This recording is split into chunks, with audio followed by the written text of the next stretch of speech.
ورحمة الله وبركاته. الحمد لله رب العالمين، والصلاة والسلام على سيد الأنبياء والمرسلين وعلى آله الطيبين وأصحابه الطاهرين والمؤمنين والمسلمين أجمعين. أما بعد، قال الله سبحانه وتعالى في كلامه الكريم والقرآن المجيد: وبما رحمة من الله لنت لهم ولو كنت فظا غليظ القلب لانفضوا من حولك صدق الله مولانا العظيم. قال نبينا صلى الله عليه وسلم: إنما بعثت لأتمم مكارم الأخلاق أو كما قال عليه الصلاة والسلام. எல்லா புகழும் ஏக வல்லவனாகிய அல்லாஹ்வுக்கே. அளவிலா கருணையும் கிருபையும் அண்ணல் எம்பெருமானார் முஹம்மது ரசூலுல்லாஹி ஸல்லல்லாஹு அலைஹி வஸல்லம் அன்னவர்கள் மீதும், அன்னாரின் வழியை அடிவற்றி வாழ்ந்த உத்தம சத்திய சஹாபாக்கள், தாபீன்கள், தபவு தாபீன்கள், சுஹதாக்கள், சாலிஹீன்கள், நல்லவர்கள், நாதாக்கள், இவ்வுலகத்தில் உண்டான முஸ்லிமான முஸ்லிமான மனிதர்கள் மீதும் அல்லாஹ்வின் அருள் என்றும் என்றும் நிலவட்டுமாக. மேலான அல்லாஹ்வின் நல்லடியார்களே, நபிகள் நாயகம் ஸல்லல்லாஹு அலைஹி வஸல்லம் அவர்கள் காலத்திலே சுமாமா இப்னு உசால் என்கின்ற ஒரு குறுநில மன்னர் ஒருவர் வாழ்ந்தார். யமாமா என்ற பிரதேசத்தை ஏறத்தாழ மக்காவுக்கும் மதீனாவுக்கும் இடையே இடம்பெற்றிருக்கிற அந்த பகுதியை அவர் ஆட்சி செய்து கொண்டிருந்தார். ஆனால் நபிகள் பெருமானார் மதீனாவிலே ஆட்சியை செலுத்துவது அவருக்கு பிடிக்கவில்லை. சஹாபிகளை கோபித்தார், பெருமானாரை வெறுத்தார். எந்த அளவுக்கு வரலாறு சொல்லுகிறது என்றால், வாய்ப்பு கிடைத்தால் சஹாபிகளை கொலை செய்தார். யாரு கிடைச்சிட்டாக்கா இது ரசூலுல்லாஹ்வுடைய தோழர்கள்னு அவங்க ஐடென்டிஃபை பண்ணிட்டாங்கன்னா அவர் கொலை செய்திருப்பார். அந்த அளவுக்கு கடுமையான மனிதர். நபிகள் நாயகம் ஸல்லல்லாஹு அலைஹி வஸல்லம் அவர்கள் அந்த உசாமாவை பற்றி கேள்விப்பட்டுக் கொண்டே இருக்கிறார்கள். ஒரு தடவை இந்த உசாமா தனியாக ஆகப்பட்டார். சஹாபிகள் போகும்போது அவர் பிடிபட்டார். அவரை கொண்டு வந்து மஸ்ஜித் நபவியிலே அடைத்து வைத்து விட்டார். தூணில் கட்டி வைக்கிறார்கள். பெரிய நபர், மன்னரை போல ஆட்சி செய்பவர், கட்டப்பட்டிருக்கிறார். நபிகள் ஸல்லல்லாஹு அலைஹி வஸல்லம் வந்து பார்க்கிறார்கள். அவரை பார்த்து விட்டு அவருடைய நடவடிக்கைகளை எல்லாம் மனதிலே எண்ணியவாறு ரசூலுல்லாஹ் நிற்கிற போது அவர் சொன்னார்: இன் தக்குதுலனி தா தமின், என்ன நீங்க கொலை செய்தாலும் அதற்கு நான் தகுதியானவன் தான். காரணம், உங்க தோழர்கள் ரொம்ப பேர்த்து கொண்டுட்டேன்.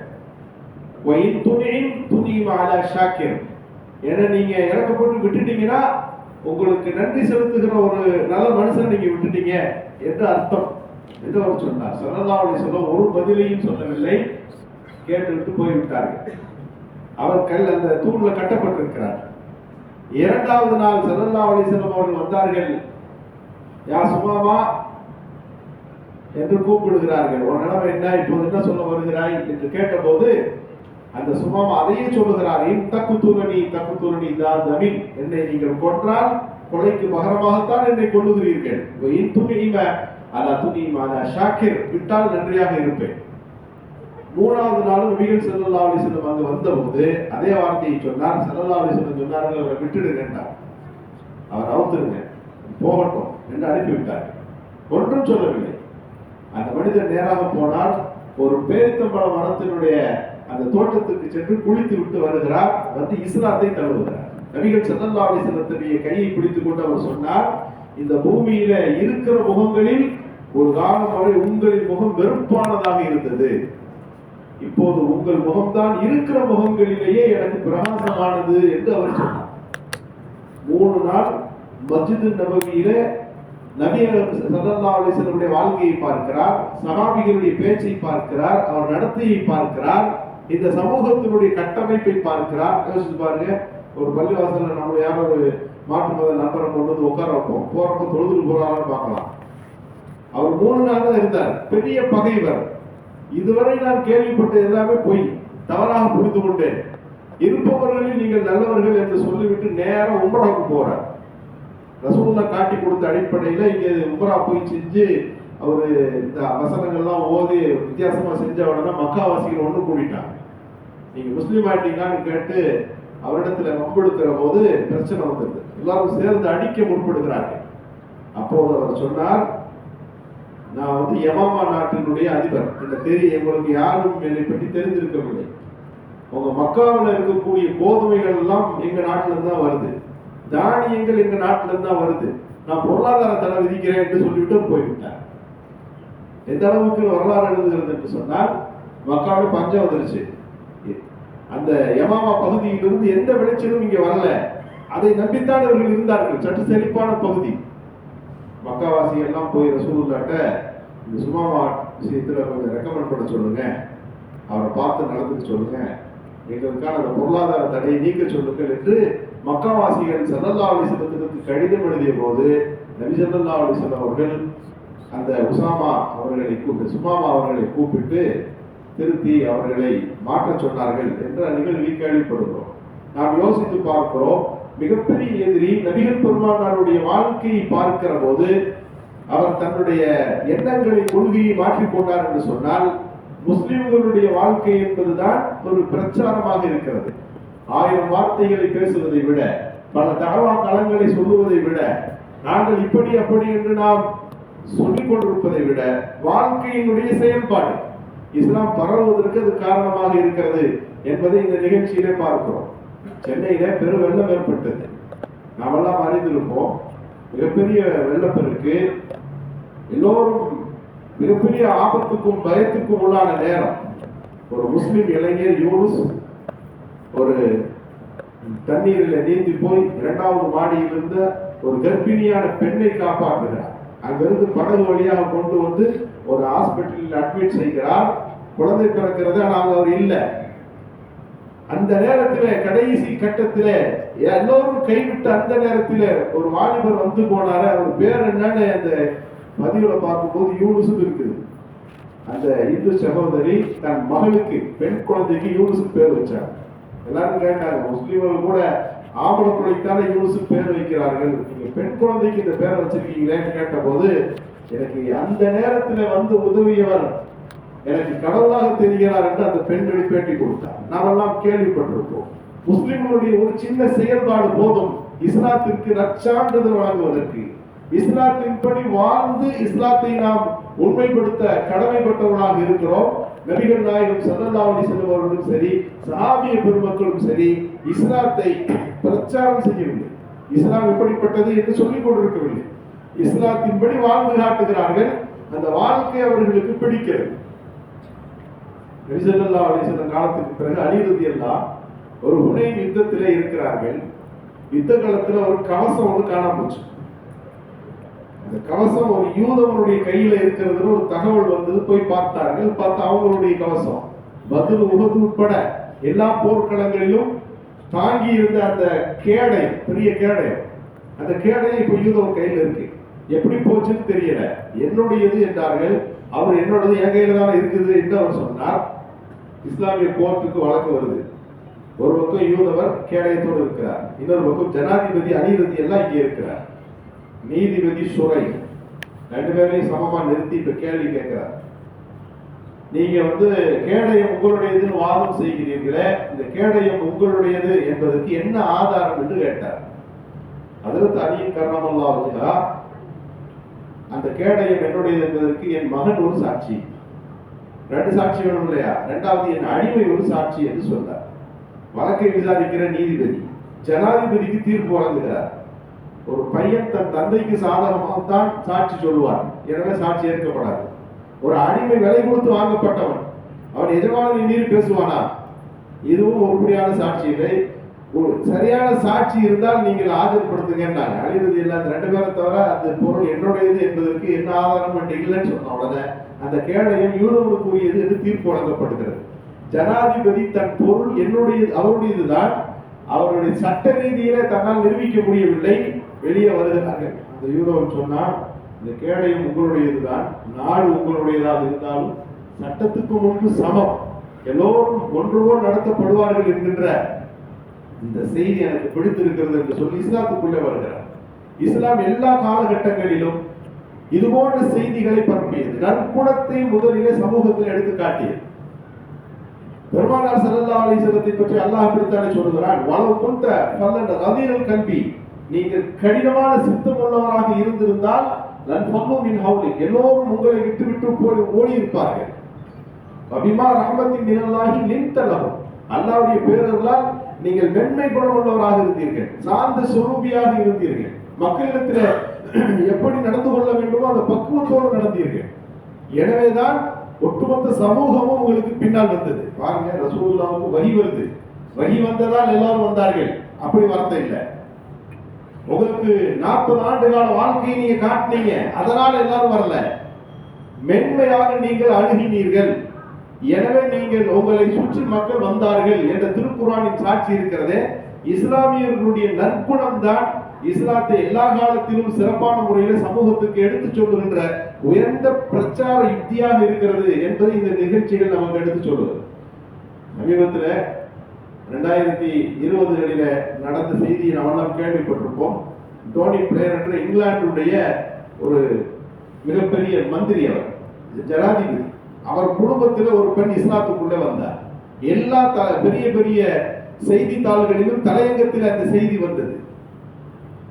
டோனி பிளேயருடைய குடும்பத்தில் இருக்கிற ஒரு பெண், அவர் ஒரு பத்திரிகையாளர், அவர் பாலஸ்தீனுக்கு போய் யூத சமூகத்திற்கும் இஸ்லாமிய சமூகத்திற்கும் மத்தியில் உள்ள பிரச்சனைகளை அலசுவதற்காக வேண்டி அங்கே போகிறார், ஆய்வு செய்கிறார். அந்த ஆய்வினுடைய ஒரு காலகட்டத்தில் இருக்கிற போது கடுமையான பனி பொழிந்து கொண்டிருக்கிறது. பனியுடைய நேரம். முஸ்லிம்களை பற்றி அவருக்கு நல்ல அபிப்பிராயம் கிடையாது. புர்கா அணிந்திருக்கிற, தொப்பி போட்டு இருக்கிற அந்த ஊர் மக்களை அவர் பார்த்து கொஞ்சம் பயப்படுறார். என்ன செய்யறது தெரியல, எங்க தங்கணும்னு அவருக்கு புரியல. ஒரு இக்கட்டான ஒரு யுத்த காலகட்டம்.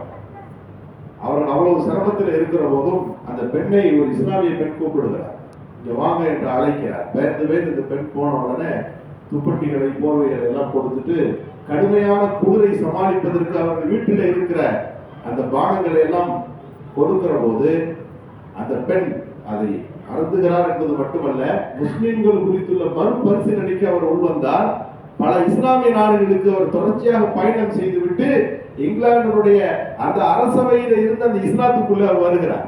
வந்து புர்காவோடு வெளியே வந்து, நான் இப்போது முஸ்லிம் ஆகிவிட்டேன், இஸ்லாத்தினுடைய முஸ்லிம்களினுடைய நடத்தை என்னை இஸ்லாத்தை புரிய வைத்திருக்கிறது என்று அவர் கொடுத்த பேட்டியை நாம் பார்த்திருப்போம். எவ்வளவு பெரிய எதிரிகளாக இருந்தாலும் இஸ்லாத்தை படிக்கிற போது, முஸ்லிம்களின் வாழ்க்கையை பார்க்கிற போது மாறி இருக்கிறார்கள் என்ற செய்தியை பார்க்கிறோம். இன்றைக்கு இஸ்லாம் சிறப்பானது, ஆனால் முஸ்லிம்களுடைய வாழ்க்கையில் இஸ்லாம் இல்லை என்கின்ற குற்றச்சாட்டை பார்க்கிறோம். நான் இஸ்லாத்தை படித்தேன், சரோஜினி நாயுடு சொல்லுகிறார், இஸ்லாத்தை நான் படித்தேன், எனக்கு மிக ஆர்வமாக இருந்தது. கொஞ்ச காலம் முஸ்லிம்களின் வாழ்க்கையும் பார்க்கலாம் என்று பார்த்தபோது அவர்கள் வாழ்க்கையில் இஸ்லாம் இல்லை என்று அவர் எழுதுகிறார். எனவே இஸ்லாத்தினுடைய பிரச்சாரம் என்பது அது சொற்களிலே இல்லை, செயல்களிலே இருக்கிறது என்பதை நாம் பார்க்கிறோம். காலம் தொட்டு இஸ்லாம் ஆட்சி செய்த எல்லா நேரங்களிலும் இந்த செய்தி முக்கியத்துவப்படுத்தப்பட்டிருக்கிறது. ஹதீஸ்கள்ல கடைசி காலத்துல எல்லோரும் உங்களை அடிப்பதற்கு ஒன்று கூடுவார்கள் என்றெல்லாம் சொல்லக்கூடிய ஹதீஸ்களை பார்க்கிறோம். ஆனால் எல்லோரும் எப்படி வேண்டுமானால் நடக்கலாம், முஸ்லிம்கள் எப்போதும் நீதியாகத்தான் நடப்பார்கள். அவர்களுடைய வாழ்க்கையில் என்றைக்கும் நீதி என்பது மறுக்கப்பட்டிருக்காரு. அல்லாமா முல்லா புகாரி ரஹ்மத்துல்லாஹி அலைஹி அவர்களுடைய ஆசிரியர் முபாரக் என்கின்ற அவரை பற்றி எழுதப்படுகிறது. அவர் வீட்டுக்கு பக்கத்தில் ஒரு யூதவர் வசிக்கிறார். அந்த யூதவர் தன்னுடைய வீட்டை விற்பதற்கு பிரச்சாரம் செய்கிறார். அவர் சொல்ற வார்த்தை என்னன்னா, என் வீடு 2000 திர்ஹம் பெறும் என்று விற்கிறார். வரவெல்லாம் கேட்கிறாங்க, இந்த தெருவில் இருக்க எல்லா வீடும் 1000 திர்ஹம் தானே விலை, உங்க வீடு மட்டும் ஏன் 2000 திர்ஹம் என்று கேட்கிற போது அவர்கள் முபாரக் ரஹ்மத்துல்லா சொல்லுகிறார்கள், அவருடைய அந்த பக்கத்து வீட்டுக்காரன் சொல்லுகிறான், அவர் யூதவன், என் வீடு 1000 ரூபாய் தான், ஆனால் என் வீட்டுக்கு பக்கத்திலே முபாரக் இருக்கிறார். இப்படிப்பட்ட ஒரு சிறந்த அண்டை வீட்டுக்காரரை உங்களிடத்தில் விட்டு செல்வதற்காக வேண்டி 1000 பொற்காசுகள் 1000 திர்ஹங்கள் அதிகரிக்கிறது என்று அவன் சொன்னார். ஒரு பக்கத்து வீட்டில் இஸ்லாமியர்கள் இருந்தால் அந்த அளவிற்கு அவர்கள் உறுதுணையாக இருப்பார்கள் என்பது கடந்த கால வரலாறு. இன்றைக்கு வீடு கேட்டால் வீடு கிடைக்கிறது இல்லை, பெரும் நகரங்களில் முஸ்லிம்களுக்கு வீடு கிடைப்பதில்லை என்ற செய்தியை நாம் பார்க்கிறோம். ஒரு பக்கத்து வீட்டுக்காரராக இஸ்லாமியர் இருந்தால் வீட்டுடைய வேள்வி கூடும் என்பது கடந்த கால வரலாறுகளில் முஸ்லிம்களுடைய வாழ்க்கையாக இருந்தது என்று பார்க்கிறோம். ஒரு செய்தியை சொல்லி நான் நிறைவு செய்வேன். எகிப்து தேசத்தை முஸ்லிம்கள் வெற்றி கொள்ளுகிறார்கள். அலெக்சாண்ட்ரியா நகரம் இப்போது முஸ்லிம்களுடைய கருத்திலே இருக்கிறது.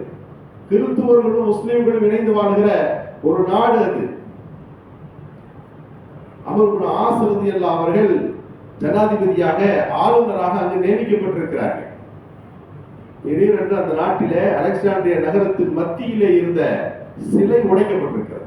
இயேசு என்று அவர்கள் வணங்குகிற ஒரு மத தலைவர், அவர்கள் கொண்டாடுகிற அந்த மக்கள் கொண்டாடுகிற அவருடைய சிலையினுடைய மூக்கு பகுதி உடைக்கப்பட்டிருக்கிறது. எல்லோரும் என்ன நினைப்பார்கள்? முஸ்லிம்கள் ஆட்சி நடக்கிறது, கிறிஸ்துவர்கள் சிறுபான்மையாக பொது வாழ தொடங்கி இருக்கிறார்கள்.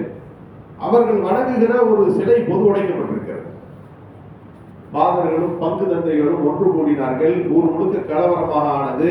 எல்லோரும் அணிவகுத்து அமர் இப்னு ஆஸ் ரலியல்லாஹு சபைக்கு வருகிறார். வந்து நின்று நியாயம் கேட்கிறார்கள். அமர் இப்னு ஆஸ் ரலியல்லாஹு சொன்னார்கள், இது பெரிய குற்றம் தான், இது செஞ்சவனை நம்ம தண்டிப்போம் என்று சொன்ன போது பாதர்கள் சொன்னார்கள், இல்ல, நாங்க ஒரு தீர்வோட வந்திருக்கிறோம். இந்த செய்தி இது போல நடப்பதும் இனி இதுவே நடக்காமல் இருப்பதற்கு ஒரு தீர்வு ஒன்று எங்கள்கிட்ட இருக்கு. என்ன தீர்வுனா, நாங்கள் மதிக்கிற கிறிஸ்துவின் சிலை உடைக்கப்பட்டதை போல நீங்கள் மதிக்கிற முகமது நபிக்கு ஒரு சிலையை செஞ்சு எகிப்து நகரத்தின் அலெக்சாண்ட்ரியா நகரத்தினுடைய மத்தியில வைத்து உடைப்போம். அப்ப முஸ்லிம்களுக்கு ஒரு ஒரு கவலை வரும் அல்லவா, ஒரு வகையான வேதனை ஏற்படும் அல்லவா, இந்த வேதனை தான் எங்களுக்கும் இருக்கிறது என்று அவர்களுக்கு நாங்கள் நிரூபிப்போம் என்று சொன்னார்கள். அமர்ந்திருந்த அமர் இப்னு ஆஸ் ரலியல்லாஹு எழுந்து சொன்னார்கள், உலகத்திலே சிலை வணக்கத்தை ஒழிக்க வந்த நபிகளாருக்கு சிலை வைக்க போகிறீர்களா? சொன்னார்கள், குற்றம் செய்தவன் நாளை காலைக்குள் தண்டிக்கப்படுவான், அவன் பிடிக்கப்பட்டு உங்களுக்கு மத்தியில தண்டிக்கப்படுவான். அப்ப அதன் கேட்டார், அப்படி இல்லாட்டி நீங்க பிடிக்காட்டி என்ன செய்ய? அப்படியா, உடஞ்ச மூக்குக்காக வேண்டி உயிருள்ள இந்த அமர் இப்னு ஆஸின் மூக்கு அறுக்கப்படட்டும்னு சொன்னார். 11 மணிக்கு பிடிக்கிறேன், இல்லாட்டினா என்னை நீங்க பலிபீடத்தில் ஏற்றி என் மூக்கை நீங்கள் அறுக்கலாம் என்று சொன்னால் எப்படிப்பட்ட வார்த்தை! கூட்டம் உடனே கலைந்தது. அரசு படைகளும் காவலர்களும் தேடுகிறார்கள் குற்றவாளியை நோக்கி. காலை 11 மணி, யாரும் பிடிக்கப்படல. மக்கள் அலையாய் கூடியது. ரொம்ப நேரம் ஆயிடுச்சு. அமர் இப்னு ஆஸ் ரலியல்லாஹு அந்த பலிபீடத்துக்கு வந்து நின்றார்கள். அறிவிப்பு செய்தார்கள், குற்றவாளி பிடிக்கப்படவில்லை. ஒண்ணு. இரண்டாவதாக நான் சொன்ன வார்த்தை, நீங்கள் என்னுடைய மூக்கை அதற்கு பகரமாக அறுக்கலாம் என்பது. நீங்கள் அதை இப்போது நிறைவேற்றுங்கள் என்று சொன்னார். உருவிய வாழ்வோர் ஒரு ஃபாதர் வந்து நிற்கிறார். கடைசி நிமிடம் கிறிஸ்துவர்களும் முஸ்லிம்களும் ஒன்று கூடியிருந்த அந்த சபையில் கிறிஸ்துவர்களின் பகுதியில் இருந்து உடைந்த ஒரு மூக்கை ஒருவன் எடுத்து நீட்டுகிறார். ஏதோ சிலையில் உடைக்கப்பட்ட அந்த மூக்கு பகுதி என் கையில் இருக்கிறது என்கிறார். அப்படியே அவன் முன்னே அவனை நிறுத்தப்படுகிற போது ஃபாதர் கேட்கிறார், ஏப்பா அப்படி செஞ்ச? நீ ஒரு கிறிஸ்துவனாக இருந்து நீ ஏன் இப்படி செய்தாய்? அவன் சொன்ன வார்த்தை, இல்ல, இந்த எகிப்தை வந்து முஸ்லிம்கள் பிடிச்சிட்டாங்க, நம்ம எல்லாம் சிறுபான்மையா போயிட்டோம், முஸ்லிம்களின் ஆட்சியிலே சிறுபான்மையினுடைய உரிமை பறிக்கப்படும், அவர்கள் பாதிக்கப்படுவார்கள் என்று மக்களுக்கு எடுத்து சொல்லுகின்ற ஒரு ரீதியாகத்தான் இப்படி செய்தேன். உடைக்கப்பட்ட ஒரு கற்சிலைக்காக தன் உயிரையே, தன்னுடைய உயிருள்ள ஒரு உறுப்பையை அறுப்பதற்கு முன்வந்த முஸ்லிம்கள் கட்டாயம் கிறிஸ்துவர்களுடைய உரிமையை காப்பாற்றுவார்கள் என்பது இப்போது எனக்கு புரிந்துவிட்டது. எனவே குற்றத்தை ஒப்புக்கொண்டு நான் முன்னே வந்தேன் என்று அவன் சொன்னார். அவனையும் மன்னித்தார்கள் என்று அந்த வரலாறு நீள்கிறது. முஸ்லிம்களுடைய வரலாறு முழுக்க நாம் படித்து பார்க்கிற போது இஸ்லாம் சொன்ன அந்த நற்குணங்கள், அழகிய பண்பாடுகள், வாழ்க்கையில் இஸ்லாத்தை கடைபிடித்து அதையே பிரச்சாரமாக மக்களுக்கு எடுத்து காட்டிய ஒரு பண்பு. எனவே முஸ்லிம்களை பார்த்து உலகம் முழுக்க இஸ்லாத்தை தழுவியது என்பதுதான். உலகம் முழுக்க இருக்க நாடுகளை நீங்கள் கேட்டால் ஏதோ ஒரு செய்தி இஸ்லாத்தை அவர்கள் தழுவுவதற்கு காரணமாக இருந்திருக்கிறது என்பதை படிக்கிறோம். எனவே உயர்ந்த குணங்களாலும் உன்னத பண்புகளாலும் இஸ்லாத்தை பறைசாற்றி சாட்சி வழங்குகின்ற உயர்ந்த சிந்தனையாளர்களாக அல்லாஹ் அவர்களுக்கு செய்வானாக. அஸ்ஸலாமு அலைக்கும் வரஹ்மத்துல்லாஹி வபரகாத்துஹு.